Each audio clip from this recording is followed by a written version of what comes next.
بسم اللہ الرحمن الرحیم نحمده ونصلی ونسلم علی رسولہ الکریم اما بعد فاعوذ باللہ من الشیطان الرجیم بسم اللہ الرحمن الرحیم سبحان اللہ.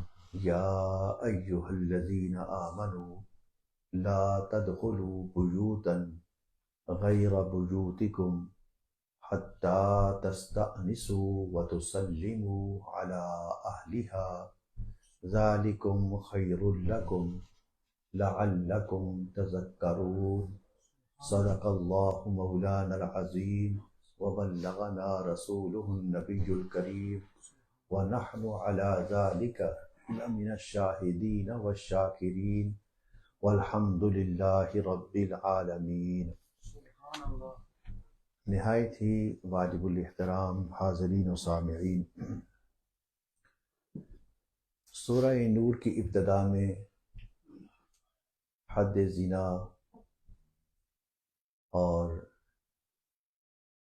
الزام تہمت کا اور احکام لعان بیان ہوئے تھے. یہاں تک ہم نے یعنی آیت نمبر 26 تک ہم نے تقریباً اس کا نچوڑ خلاصہ جو تھا وہ ہم نے پیش کیا ہے اس سے درس سے گزشتہ دروس میں.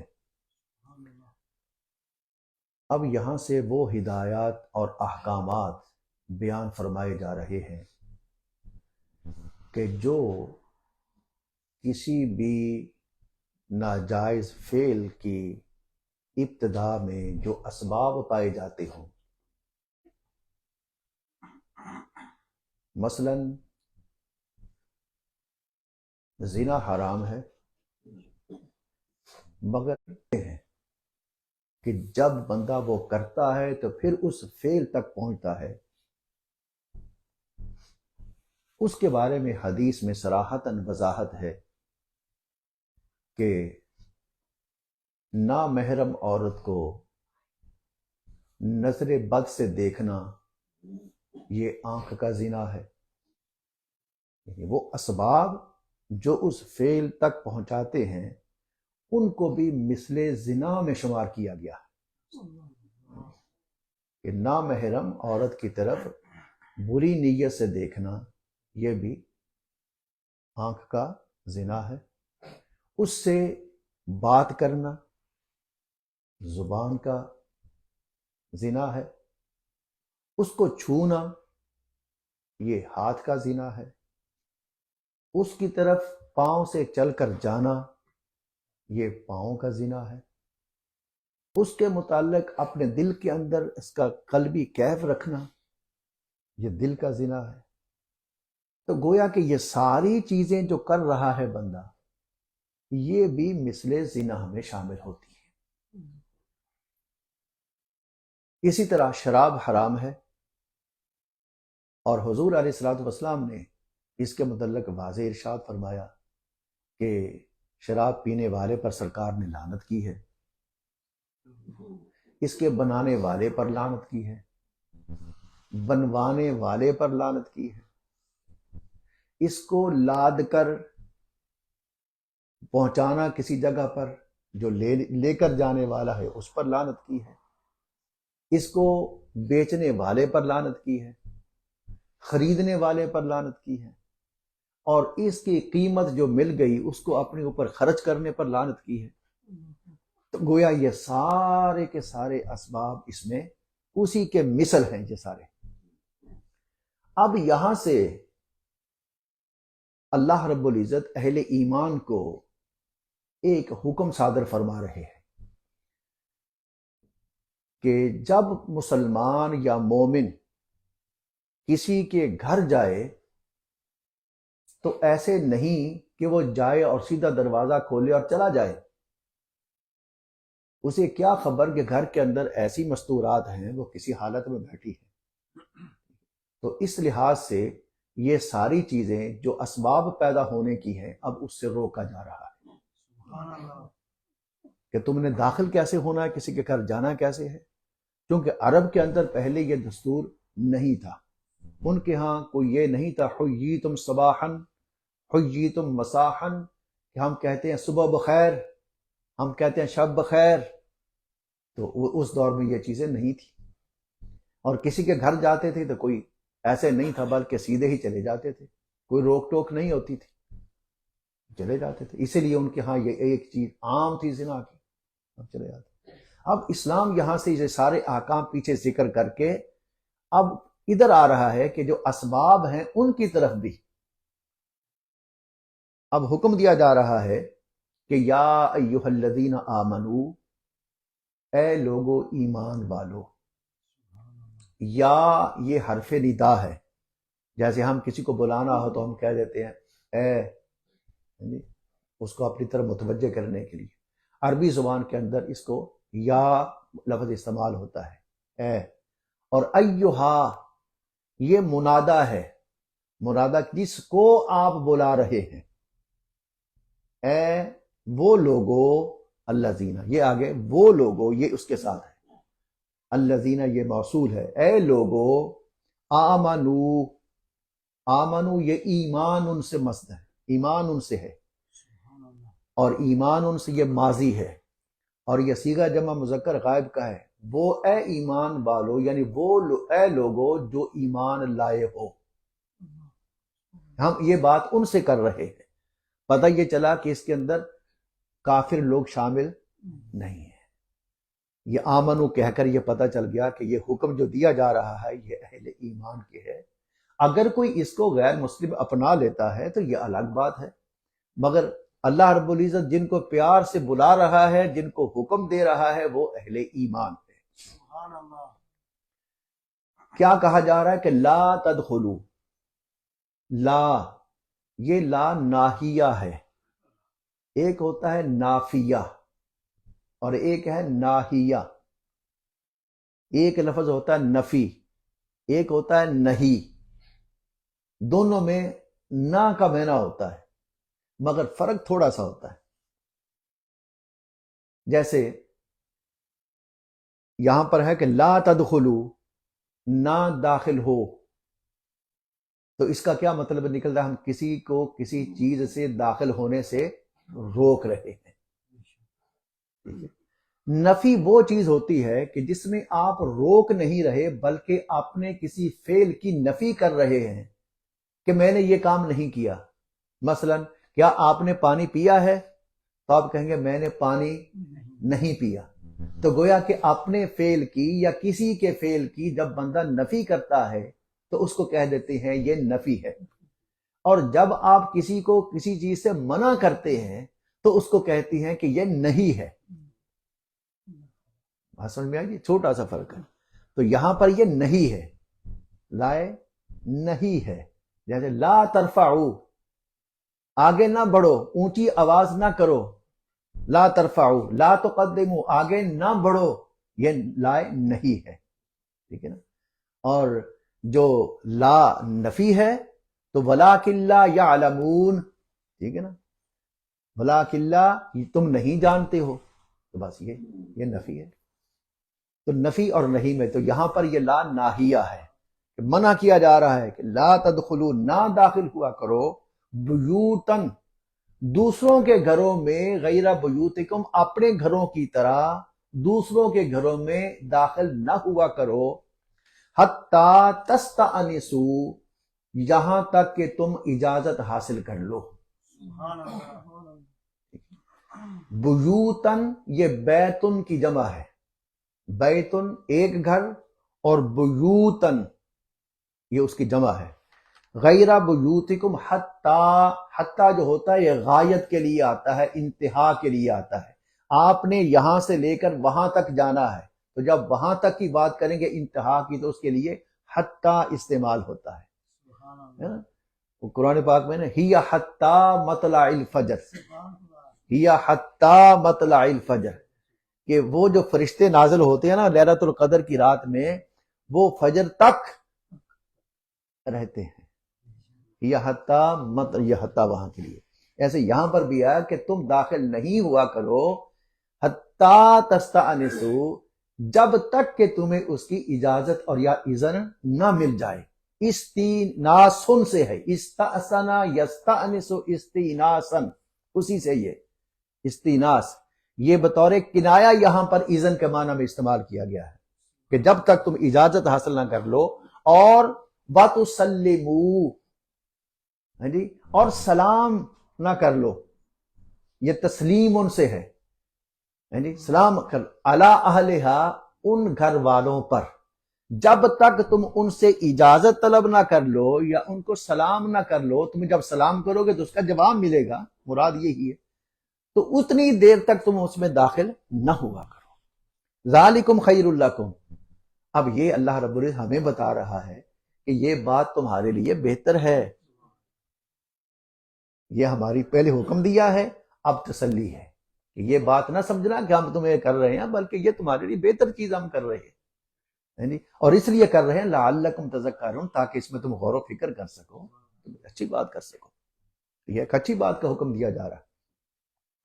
حضور علیہ الصلوۃ والسلام جب بھی کسی کے گھر تشریف لے جاتے تو آپ گھر کے دروازے کے دائیں جانب، رائٹ سائڈ یا لیفٹ سائڈ پر کھڑے ہو جاتے، تو پھر اس کو بلاتے، اس کا نام لیتے، یا السلام علیکم کہتے، کیونکہ دائیں بائیں کھڑے ہونے کا مقصد یہ تھا کہ اس دور کے اندر جو گھر ہوتے تھے ان کے دروازوں کے آگے کرٹن، پردے نہیں لٹکا ہوتا تھا، تو اس لیے وہ سائڈ پر ہوتے یا اس طرف ہو جاتے تو اس کو سلام کرتے جس سے اسے اندازہ ہو جائے اور وہ جواب دے، ٹھیک ہے۔ حضرت سیدنا عمر فاروق رضی اللہ تعالیٰ عنہ جب حضور علیہ الصلوۃ والسلام کی بارگاہ میں حاضر ہوتے تو آپ کیا کرتے، آپ باہر کھڑے ہوتے اور کھڑے ہو کر کہتے السلام علیکم یا رسول اللہ ایدخل عمر، سبحان اللہ، باہر کھڑے ہوتے اور کہتے یا رسول اللہ صلی اللہ علیہ وسلم السلام علیکم ایدخل عمر، کیا عمر اندر آ سکتا ہے؟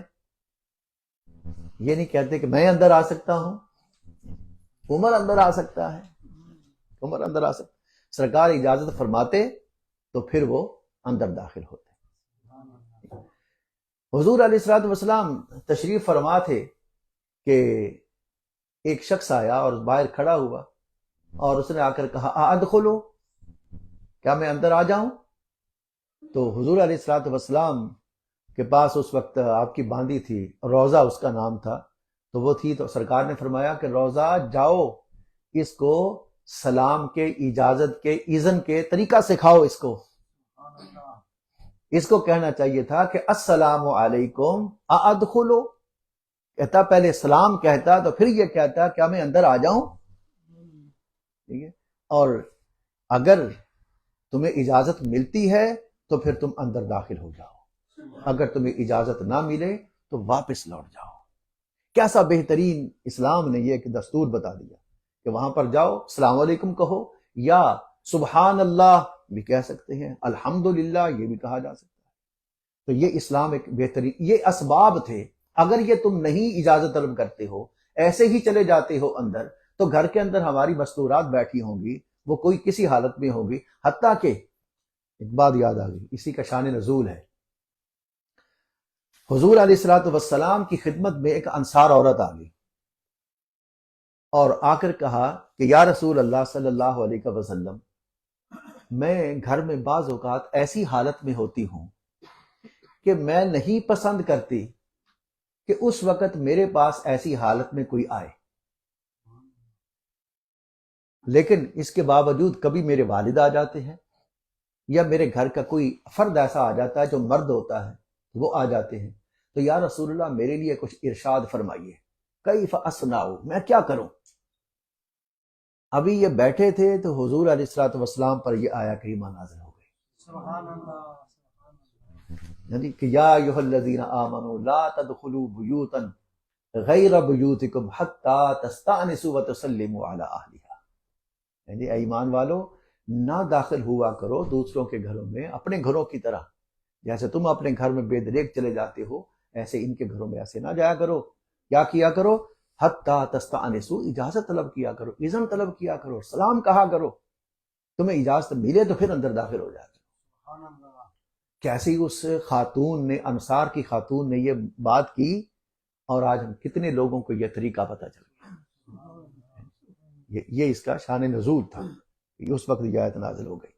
تو اس لیے اسلام نے یہ اسباب تھے سارے کے سارے ایسی چیزوں کے کہ اگر آدمی ایسے ہی چلے جاتے گھروں کے اندر تو کیا صورت حال ہوتی۔ تو اسلام نے کیسے روکا ہے اپنے گھر کے ماحول کو اور دوسروں کے گھر کے ماحول کو، کیسے تفریق کی ہے، کیسے ہماری عزتوں کو اسلام نے محفوظ کیا ہے کہ تاکہ کسی کے اوپر یہ نہ آئے کہ کوئی بندہ کہ تو اندر آ گیا تھا ایسے، کوئی لڑے گا میری گھر کے اندر یہ وائف بیٹھی تھی، میری والدہ ایسی حالت میں بیٹھی تھی، اسلام نے اس کو روک دیا۔ اسلام نے کہا رک جاؤ دروازے کے باہر، طریقہ کیا، یہاں کھڑے ہو جاؤ۔ فَإِلَّمْ تَجِدُوا، جب کھڑے ہوئے ہو تم اور تم انتظار کرو۔ حضرت ابن عباس رضی اللہ تعالیٰ عنہ، حضرت ابن عباس رضی اللہ تعالیٰ عنہ، آپ جب کسی انصار سے حدیث سننے کے لیے جانا چاہتے کہ کسی کے پاس یہ حدیث ہے تو میں جاؤں اس کے پاس، تو وہاں جاتے۔ اور کئی دفعہ ایسا ہوا کہ کسی سے حدیث سننے کے لیے گئے اور دروازے کے باہر اس کو نوک کیا اور جواب نہیں آیا تو دروازے کے باہر بیٹھ کر اس کا انتظار کرنے لگ گئے۔ جتنی دیر تک وہ خود دروازہ کھول کر باہر نہیں آیا اتنی دیر تک وہ انتظار کرتے رہے۔ ایک دن ایسا ہی ہوا، دروازے کے باہر بیٹھے رہے، جس کو ملنا تھا وہ اندر سے نکلا نہیں، آپ اس کے انتظار میں بیٹھ گئے۔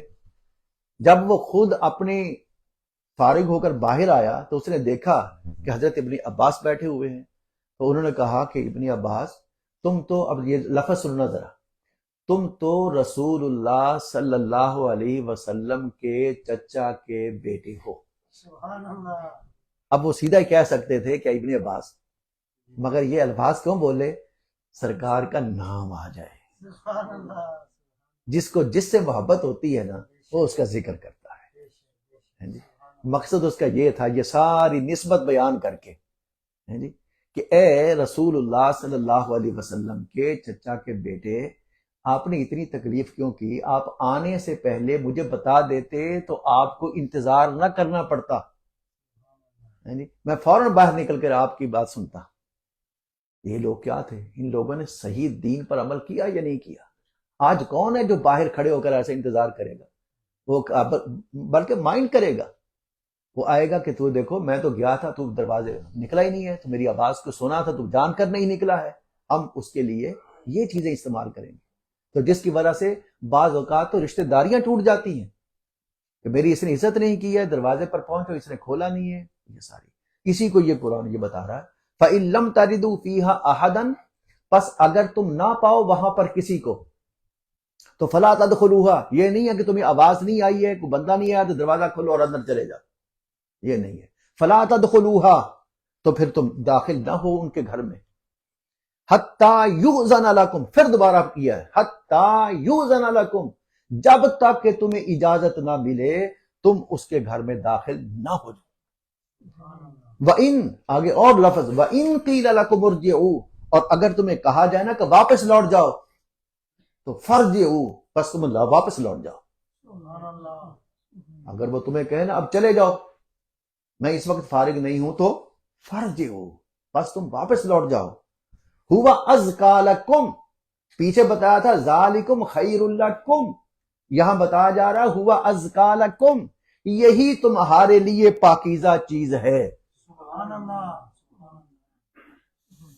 یہ تمہارے لیے بہتر، وہاں سے یہ تمہارے لیے بہتر ہے کہ تم اجازت طلب کرو۔ اب کہا جا رہا ہے کہ جب تمہیں اجازت نہ ملے تو واپس چلے جاؤ، وہ تمہیں کہے نا واپس چلے جاؤ تو واپس چلے جاؤ، کیوں؟ یہ ازکا لکم، یہ تمہارے لیے ایک پاکیزہ چیز ہے۔ ہم اس پر مائنڈ کرتے ہیں۔ واللہ بما تعملون علیم، اللہ رب العزت جانتا ہے ہر اس چیز کو، اللہ رب العزت جو کچھ تم کرتے ہو، ہر چیز کو جانتا ہے جو کچھ تم کرتے ہو۔ لیس علیکم جناح، اب اگلا قانون کیا ہے؟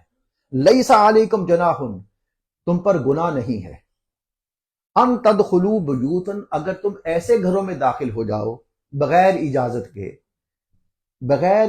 کے ایسے گھروں میں داخل ہو جاؤ، غیر مسکونۃ، جہاں پر کوئی رہتا نہیں ہے، یعنی یہ کوئی فیملی نہیں رہتی ہے، تو کیا ہے؟ جیسے ہوٹلز، ریسٹورنٹس، شاپس، یہ ساری جگہ، اگر ایسی جگہ پر جانے کا استعمال تو ایسی جگہوں پر داخل ہو جاؤ بغیر اجازت کے، تو تم پر کوئی گناہ نہیں ہے۔ فیہا متاع لکم، اس میں تمہارے لیے نفع کی چیز ہے، کوئی پریشانی کی بات نہیں ہے، اس لیے کہ واللہ یعلم ما تبدون وما تکتمون، اس لیے کہ یہ ساری چیزیں تم کیسے کرو گے کہ یہ جگہ یہاں پر کوئی رہتا ہے یا نہیں رہتا، یا تم ایسی جگہ پر چلے گئے کہ جہاں پر کوئی رہتا ہے تو بعد میں کہو میں تو اس لیے کہتا میں سمجھا یہاں پر کوئی رہتا ہی نہیں ہے اس لیے اندر چلا گیا تھا۔ اللہ نے فرمایا اللہ جانتا ہے ہر اس چیز کو جو تم ظاہر کرتے ہو اور جو کچھ تم چھپاتے ہو۔ ہر آیت کے آخر میں الگ الگ اللہ نے ذکر کیا، پہلے میں ذالکم خیر لکم لعلکم تذکرون، اس کے پیچھے بیان کچھ اور تھا، دوسرے میں بتایا ذالکم ہوا ازکا لکم، یہ تمہارے لیے پاکیزہ ہے، واللہ بما تعملون علیم، یہاں پر فرمایا فیہا متاع لکم ذالکم خیر لکم ہوا ازکا لکم، اور یہاں پر فیہا متاع لکم۔ یہ کیسی ترتیب ہے قرآن کی، کیسی ترتیب ہے، ذالکم خیر لکم ہوا ازکا لکم، اور تیسرے فیہا متاع لکم۔ یہ قرآن نہیں ہوتا اور کیا ہے، یہ انسان کا، تو اس پر عمل کر، فیہا متاع لکم، تو یہ اللہ رب العزت جانتا ہے جو کچھ تم چھپاتے ہو جو کچھ تم ظاہر کرتے ہو، تو اس لیے ہمیں اس پر عمل کرنا چاہیے۔ اللہ ہمیں اس پر عمل کی توفیق عطا فرمائے، آمین۔ وما علینا